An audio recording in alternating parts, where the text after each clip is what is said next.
Smart Phonics. In this video, we are going to learn about syllables. It is really important to learn about syllables now as it would help us to understand few concepts in a better way. What are syllables? It is nothing but a unit of pronunciation that has one vowel sound. Words can be made up of one syllable or several syllables. This is the definition. In simple terms, when we speak, we naturally break the word into little spoken chunks, and each chunk is called a syllable. Cat. We do not break anywhere when we say cat, so this has only one syllable. Magnet. We break after mag and then we say net, so this has two syllables. Republic. We pause after re and then after pub and then we say lick. Republic has three syllables. How to determine the number of syllables? From the definition, we know that one vowel sound will be present in one syllable. So, the number of vowel sounds will be equal to the number of syllables. Cat. We have a short vowel sound a, so it has one syllable. Basic. We have a long vowel sound a and a short vowel sound I, two vowel sounds, so that equals two syllables. Another method is to put your hand under your chin and say the word. The number of times your chin touches your hand will be equal to the number of syllables. For example, when you say trip, the chin touches your hand only once. Whereas when you say magnet, the chin touches your hand two times. Magnet. So magnet has two syllables. If a word has only one vowel sound, then it has only one syllable. There is no need to divide it further. Whereas if a word has several vowel sounds, then the word could be divided into several syllables. How to break a word having several vowel sounds into syllables? There are more than 10 rules to do this. We will see only a few simple rules that most words usually follow. I do not say that this is the ultimate rule to break a word into syllables, but these are the rules that most words usually will follow. So the first step is to underline the vowel sounds. Here I have underlined all the vowel sounds. The next step is to check the number of consonants between the vowel sounds. If there is only one consonant between the vowel sound, then you should divide it before the consonant. So you have two vowels, and if you have only one consonant sound, then you should divide it before the consonant. Tulip. I have underlined U and I, and when you check the number of consonants, there is only one, so you should divide it before the consonant, before L. Tulip, and you get the two syllables. If there are two consonants between the vowel sounds, vowel, consonant, consonant, vowel, then you should divide it between the two consonants. Here in rabbit, you have B, two consonants between the two vowels. So you will divide it between the two consonants and you get rab-bit, two syllables. Similarly for napkin, you have two consonants between the two vowels. So you should divide between the two consonants. Napkin, you have your two syllables. If there are three consonants between the vowels, then you should divide after the first consonant. Vowel, then three consonant and a vowel means you will divide after the first consonant. So in 100, you have three consonants between the two vowels and you will divide it after N being the first consonant. 100. Let's look at another example where there are three vowels in the same word.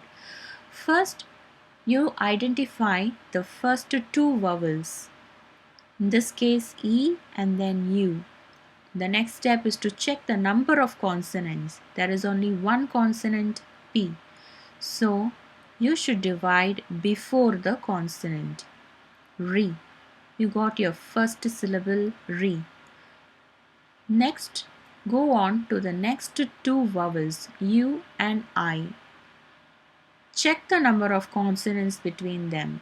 Here in this case you have two consonants. So you should divide it between the consonants. If you divide it between the consonants, you get the second syllable pub, and the remaining you have lick, and there is only one vowel sound, means this forms one syllable. So finally you have three syllables re, pub, lick. When you look at the vowels here, sometimes they are pronounced as a short vowel and sometimes they are pronounced like a long vowel. Why is that?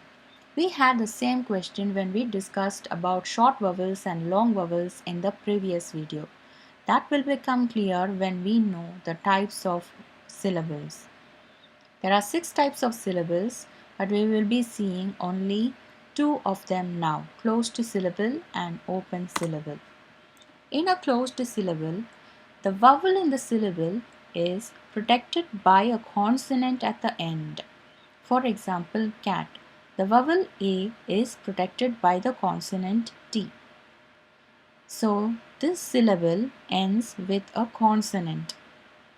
As the vowel is closed in by the consonant, it becomes short and says the sound of the letter.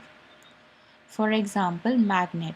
When you divide the word magnet into 2 syllables, the vowel in each syllable is protected by a consonant at the end. The vowel A is closed in by the consonant G and the vowel E is closed in by the consonant T. So they have a short vowel sound. Ag, mag, et, net. What is an open syllable? An open syllable is a syllable in which the vowel is not protected by a consonant at the end. For example, me. The vowel E has no consonant after it to protect it. So, the syllable ends with a vowel. And as the vowel is not closed in by the consonant, it becomes long and is free to shout its name. For example, bonus.